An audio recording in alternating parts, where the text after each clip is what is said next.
Hey there, Mel Abraham here, the author of the new book, The Entrepreneur's Solution, and the founder of Business Breakthrough Academy, where we teach you how to design a business and create a life of financial freedom and peace of mind. And welcome to this episode of the Entrepreneur's Solution Show. And I'm real excited about this episode because we start to step up the 3 phases of business life. And we get to the second stage in phase 1, talking about ideation. How do we create ideas that resonate with an audience, resonate with a marketplace? How do we test them? How do we evaluate them? How do we understand them? And in this session specifically, we're going to talk about the evaluation of an idea. How do you look at the idea? And I have a guidebook that you can download if you go to the link, which is melabraham.com/session015. Or if you happen to be away from your computer, you happen to be running, or you're at the gym, or you're driving, and you can't get to the computer, go ahead and text my legacy, one word, no spaces, to 38470. So after this brief introduction, we'll be right back and we'll talk about how do you evaluate an idea so it resonates with your marketplace and connects with your customers. See you back here soon. Welcome to the Entrepreneur's Solution, where highly successful entrepreneur Mel Abraham becomes your entrepreneurial mentor. Here, Mel reveals his business building strategies and even gets a chance to answer your questions. Mel Abraham, a CPA by education, but an entrepreneur by exhilaration, and a true believer in the entrepreneurial way of life. It's through entrepreneurship that we create community, support society, and live our dreams. Woo-hoo! It's where possibility meets reality again, and you can have the life and lifestyle you want, one of freedom and peace of mind. Welcome to this episode of the Entrepreneur's Solution, where it's time for you to be bold, dream big, and live life your way. Hey there, Mel Abraham here, and welcome back to this episode of the Entrepreneur Solution Show. Great to have you back. We're going to really dive in today. We're going to start to move up the think up stage. Remember, we have the 3-phase process of business life: think up, get up, and reach up. And we're still in the think up phase. We spent a fair amount of time in the first stage of think up, which is the decide stage, which really is one of the most important things that you can consider is what are the choices you're going to make? What are the decisions you're going to make? Where are you going to show up? How are you going to show up? What are you going to stand for? All of those identity, vision, decisions become really important because they feed and they inform everything else in the model. And so that's why we spent so much time in it. And yet it was also governed by, right at the bottom, this whole concept of customer promise. What is it you're giving them? What is it you're providing to them? How is the value provided? You know, what kind of transformation and what kind of shift and change in their life do they get by working with you, your products, and your services? So we want to know that that's the overarching umbrella always. So we'll now focus on ideation. You know, entrepreneurs have tremendous ideas, and most of the time the challenge isn't not having an idea. The challenge is having too many ideas. And so how do we evaluate them? And in this ideation phase, we're going to talk about a variety of things. One is the evaluation of the idea. How do you look at an idea to figure out whether it's something that should be chased after, something that we should continue moving towards, that we should dedicate some time and resources to? Then the actual selection of the idea. How do we select which ideas we're going to go after first, or which ideas we're going to go after at all?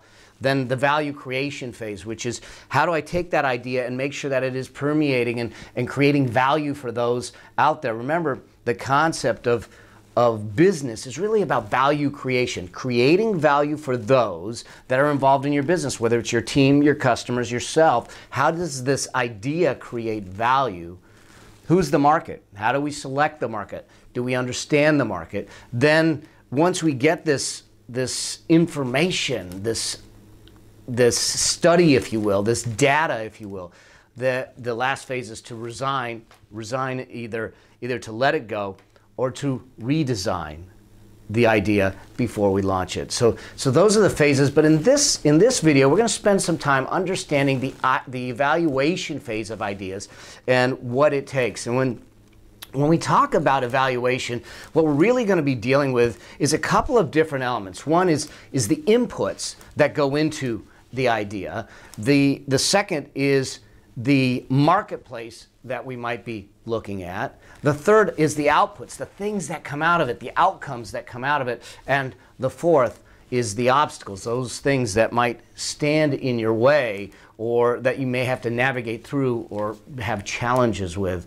in dealing with that. And so when we can deal with the inputs, the market, the outputs or outcomes, and the obstacles, and we have a definitive clarity and understanding of where we stand in those places, now all of a sudden the idea starts to make a little more sense depending on the answers to the questions that we need to ask. And I'm going to give you the questions here. But let's go through the model or the framework for this first. And as I said, what we want to do is we want to take an idea and say, okay, I have an idea, but an idea in and of itself is not a business. So how do I move it from idea to business? And so there's a process we go through, and there's some things to evaluate, and some things to consider, and some questions to ask and answer, some data and studying and surveying that might need to be done to truly understand this. So let's deal with the first piece, which is the inputs. The inputs. And the inputs are dealing with three primary elements. That's the time. How much time is it going to take? Not only how much time is it going to take from you, how much time is it going to take from other people, from vendors, from contractors, from your staff, from your team. You may have an existing business already and you have this new idea, but in order to go after and chase that new idea, you're going to need to take some time away from other places of the business. What effect does that have? How much time does it take out of your life? How much time is it going to take to move it to marketplace successfully? How much time is it going to take to get you to profit successfully? So all these questions that we need to answer in the input stage of this. And then people. Unless you intend to do it yourself, which my suggestion is to consider, at least as you grow, to scale away from the things that are non-cores, as we talked about in prior videos and trainings, is that what people do you need? What mentors do you need? What colleagues do you need? What contractors do you need? What team do you need? What virtual assistants do you need? What digital needs do you have? What people do you need? And really list and detail that out so you understand this. Because in order for your idea to have life, we need resources, and this is what this is all about. And the last is money. How much is it going to cost? Do you have the reserve funds to do that? Do you have the resources to do that? Are you going to mortgage the house to do this? Which I'm not sure I would suggest doing that, and I know some entrepreneurs will do that. They might, pull out of their retirement accounts, which again I don't suggest. There's other ways to fund businesses and ideas, and we can look at those. But the question is not how to fund it yet. The question is, what are the needs? What's the money that needs to go in so we can get the money out, so we can serve the purpose, so we can create the things that we want to create. And so that's the input stage, and we have a number of questions that will help you detail and get clarity on some of these that I'll go through after we get through this model. The second stage is this concept of the market. Well, who's our customers? Who are the customers? Where are they? How do we access them? Then understanding that, there may be customers, but how big is the market?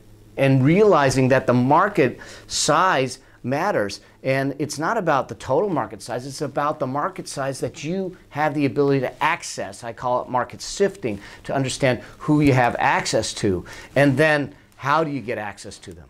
Can you get to the market? Do you have a list? Do you have customers? Do you have access to the market? It's great to know that there's a market out there, but if I cannot get in the gates, if I cannot get in the room with them, then knowing that the market exists with no access doesn't necessarily help me until I get access to doing that. So that's the market phase of this.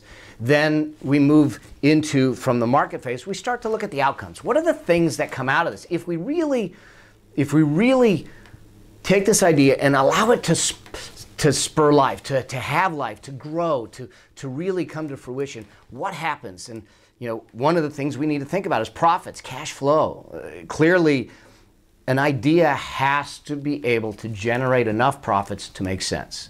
It may not be your primary purpose at times, because we may be talking about making a difference and a business of meaning and impact, but still, we need the profits so we can serve the purpose. And to look at it in a holistic kind of Zen way and not worry about the money, I think is a mistake. And so let's call a spade a spade. The money matters.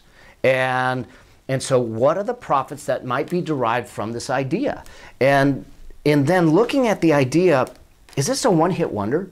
Or is there some potential for growth? Is there an ability to build on it, to stack on it, to layer on it, to create something that is a franchise or something that has legs and can run? Or is this just like, let me hit the market and get what I can and get out? When you look at suites of products, Apple comes to mind, where they have the Nano, and they have the iPod, and they have the iPhone, and they have the Touch, and they have the iTunes Store, and they have all the different computers. They're a suite of products that when you talk to an Apple owner, many times they don't just have one Apple product. I mean, I know I don't. So what is the potential for growth? Not only financially and business-wise, but for you personally. Is this something that juices you? Is this something that energizes you? Is this something that's going to allow you to grow personally so you feel fulfilled? And we need to ask that question, because if it's not, you may say, all right, the profits are great, but you may be miserable. And I've seen this happen many a time with entrepreneurs and business owners, where what they thought was going to be a passionate pursuit turns into a painful endeavor on an ongoing basis. And then the last is your lifestyle. And remember, I said every business equation has lifestyle in it. Your lifestyle. What is the impact on your lifestyle to try and have this idea come to life? Does it suck the life out of you in the sense of resources, time, away from your family, away from your health, away from what dynamics, what impact does it have on your lifestyle? As it grows, as it's successful, what impacts can it have on your lifestyle? Be clear on that up front. And don't go chasing an idea that you don't realize what it might do to you personally, your family, your friends, your lifestyle, your health. Always ask the question, how does this impact my lifestyle? And then what are the obstacles? This is the third stage. What are the obstacles? And the first is there might be competition. There might be other alternatives out there. What are the suitable alternatives that people could say, well, I don't want you. I'm going to just keep using what I use. And that becomes something that you need to identify up front, and how you're going to navigate around that. How are you going to set yourself apart? How are you going to create that uniqueness, which you're going to see as a theme comes over and over and over again? How do you create the distinction in the marketplace to do that? And what are your capabilities? This may be a great idea, but they're beyond your capabilities. And if you don't have the capacity and capabilities to do it, then we need to either find them or just let it go. Because we can't take on stuff that starts to really drain the resources, drain the energy, and drain the other areas of life and business that are fueling us. And so we need to ask ourselves, what are our capabilities, and do we have the capabilities to do this? And we need to be brutally honest about this. We can blow smoke as much as we want, but the reality and the truth will come out in time. And so what are your capabilities? Do you have the capabilities to bring this idea to life? And if you don't, we go back up to the inputs and say, what do we need? Time, people, money. What do we need? But be clear about it. And then, is it within your core strengths? Is this something that you should be doing? Is this part of your core business, your core strengths? Because if it's not in your core strengths or competencies, then you're going to have a lot more friction, a lot more challenge, and a lot more resistance in the process. So how do we either bring it into our core strengths or build our core strengths so it's encompassed in it? And so that's the inputs, the market, the outcomes. and the obstacles. Those are the things that we need to consider. So how do we do this? Well, one of the ways that I do it is through a checklist of questions. There's a number of questions that we're going to go through quickly here, but the guidebook will take you through these questions and more that I want you to download the guidebook and take it and use it every time you have an idea, to download it and use it as a tool, as a template, and as a checklist to allow you to evaluate your ideas to see what makes sense and what may not make sense. So let's look at the questions, and here's what they are. The first question that I want to ask is do I really want to do it? Do I want to do this? Does it energize me? Does it electrify me? Does it cause vibrancy? Does it stir me? Does it move me? And if it doesn't, then it's going to become drudgery. Trust me, I've been there and I've seen other people that are there. And then ask myself, well, if I want to do it, can I do it? This is the capabilities question. Do I have the capacity, time, energy, money to do it? Do I have the capabilities? Do I have the tools, the skills to do it? Which kind of goes to this next question of, is it within my core strengths? And I'm going through these fast because I know the downloadable guide is here, but I want to just give you some perspective on these questions and then allow you to reflect on these, because these are not questions that you want to answer quickly. You want to reflect on them to make them real. Is it within my core strengths? What are my core strengths? We've gone through exercises on defining what the core strengths are. What are my core strengths? And can I articulate the idea, the solution, simply? Can I put it in a tweet, if you will? Can I put it in 10, 20, 25 words maximum and explain to someone where they go, I get it, and I see the value, and I see why you are the one to provide it. If you can articulate it with that kind of level of clarity, now things may start to hit. Because if it's too complex, the market's not going to understand it, the market's not going to buy it. So we want to be able to articulate it simply and clearly. What is the closest alternative? We talked about this in the obstacles stage. What's the closest alternative? Being clear about what the alternatives are and not be idealistic. Say, I'm better than them. Better than them isn't the selling point. How? Be distinct, be clear, be specific. What's the closest alternative that might exist? And your alternatives may be different. For instance, if I want to go from West Coast to East Coast, my alternative is maybe different airlines. It could be, Southwest, it could be United, it could be, JetBlue, it could be a bunch of different airlines, or it also could be car, bus, train, what have you. So what are the alternative elements that exist, the closest alternatives for this idea? And be broad. See what the choices are that your customer has. Does it truly serve a need or solve a problem?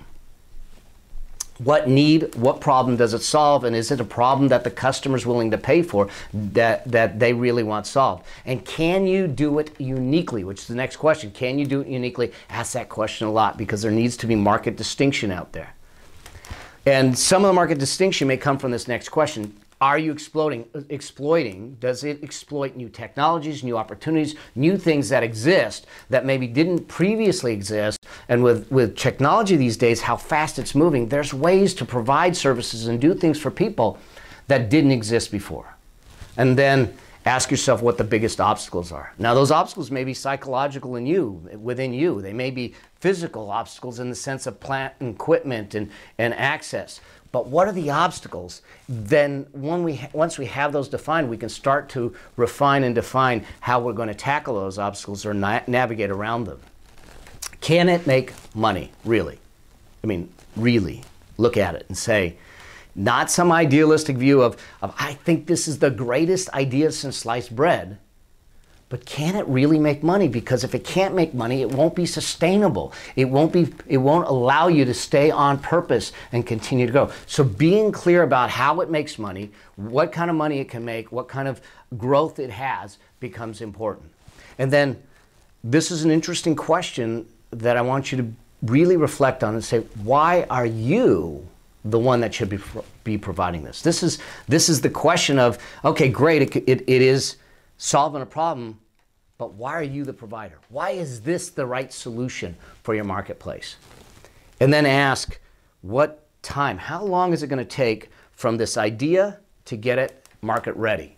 In other words, to the point where I can sell it to a customer, so I can make sure, because that time frame we're going to have to fund, we're going to have to deal with the time there, we're going to have to deal with all of the resources during that time, and we need to understand that. Which comes to this other question of, how long is it going to take to become profitable? Your ideas many times are not profitable instantaneously because you've invested all this time and effort and resources and money to get them there. But ask yourself and look at this honestly and say, how long before you think you will be in positive cash flow, in a place where it's going to generate profit so it can start to sustain itself? The longer that period is, the more risk you take on, the more uncertainty you take on, the more stress, the more friction, and everything. So you need to be clear on that. Has this been tried before? Many times what we're creating is just a recreation of something that's been tried before, and then if that's truly the case, what are you doing differently, and why should this work differently when something else didn't? So has it been tried before? And then this is a piece that I know a lot of entrepreneurs and business owners want to just kind of pass over. What tests are you going to run? Test it, test it, test it before you try to take it to market. Get the market data, get the market information that allows you to understand what the market's saying and what the market's telling you, and you put the ear to the wall and say, all right, I'm hearing you, so let me tweak it so it makes it more meaningful to the marketplace. Test it before you go out and do a full launch. And then, are you aware of the market trends? Are you watching the market? Do you know what the market's asking for? Are you seeing the pain points in the market? Are you seeing the solutions in the market? Do you know what the trends are demographically, psychographically, geographically? What is going on? Because the more you understand about the trends and the industry and the market, the easier it will be to create a message and a positioning that resonates with them at a deep level. And then the last question that I think is the most important question that needs to be asked in every idea evaluation is, what impact will this have on my life and my lifestyle? What impact will it have on my life and my lifestyle? These are the questions that I use. This is the checklist of questions that I use when I'm evaluating an idea. And depending on the answers, and a lot of them are subjective, so I'm not scoring them, but I'm looking at them and saying, the stronger the answers, the more clear the answers, the more certain the answers to these questions are, the more likely I'm going to go after that idea. And where I find places of unclarity, lack of clarity or uncertainty, then maybe I'm not going to go after it, or I'm not going to go after it yet because I need to do some things to make it stronger, higher probability of success. So those are the questions that I want you to use. They're all in the guidebook. Download the guidebook and use this. Use this anytime you're trying to put something out to market, something that you're starting new. Use it as a checklist and a guide for you to evaluate your ideas. And then it allows you, all these questions fit in and help you understand the inputs, the market, the outcomes, and the obstacles that you need to deal with to move your idea from the idea stage to a full business stage. And so I hope that this helps. I hope that this gives you an understanding, or at least a framework for you to look at ideas and say, should I really go after this?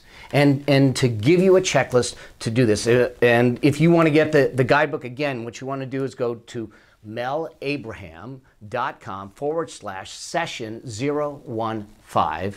That's melabraham.com/session015. And if you like this, make sure you subscribe so you make sure that you get notified of every time I put a training up. We are doing these regularly. We are here. I want to be your entrepreneurial mentor. I want to give you access to the tools and the strategies and the tactics that I've used for 3+ decades, 30+ years as an entrepreneur, as an advisor to businesses. And this is one way to do that. So go ahead and subscribe, and why not, while you're at it, share it with a friend. And let's allow your friends to bring their dreams out of the darkness again and get them to live the entrepreneurial paradigm. And if you have a question for me, go ahead and go to askmelnow.com. You'll be able to leave your question for me, and those questions, I go through all the questions myself, and many times they end up as part of the show, and I'll answer your question on the show to make sure that we're there to support you. And if you're not, again, if you're not at your desk or at your computer where you can write any of this down, just simply text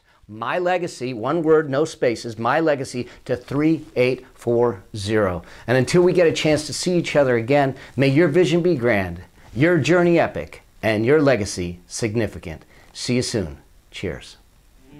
We hope you enjoyed this episode. Make sure you subscribe so you get access to all of Mel's business and success tips. And if you like this episode, share it with a friend. If you have a specific business or success question, you can ask it at www.askmelnow.com. Remember, it's all about being bold, dreaming big, and living life your way. Because the world needs you. Until the next episode, may your vision be grand, your journey epic, and your legacy significant.